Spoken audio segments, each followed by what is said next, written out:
बहुत समय पहले की बात है। एक अकेला हाथी एक अजीब जंगल में बसने आया। यह जंगल उसके लिए नया था और वह दोस्त बनाने के लिए देख रहा था।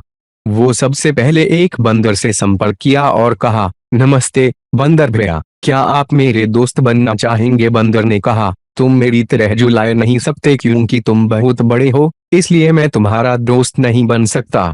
इसके बाद हाथी एक खरगोश के पास गया और वही सवाल पूछा। खरगोश ने कहा, तुम मेरे बिल में फिट होने के लिए बहुत बड़े हो, इसलिए मैं तुम्हारा दोस्त नहीं बन सकता।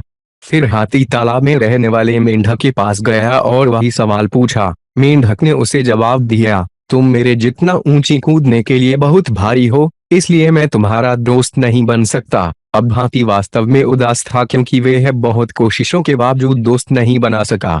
फिर एक दिन सभी जानवरों को जंगल में इधर उधर दौड़ रहे थे। ये देखकर हाथी ने दौड़ रहे एक भालू से पूछा कि इस उपद्रव के पीछे का कारण क्या है।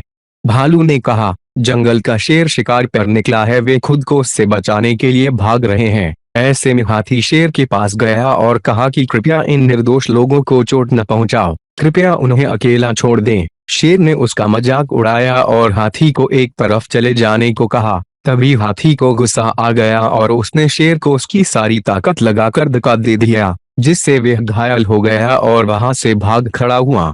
अब बाकी सभी जानवर धीरे धीरे बाहर आ गए और शेर की हार को लेकर आनंदित होने लगे। वे हाथी के पास गए और उससे कहा, तुम्हारा आकार एकदम सही है हमारा दोस्त बनने के लिए।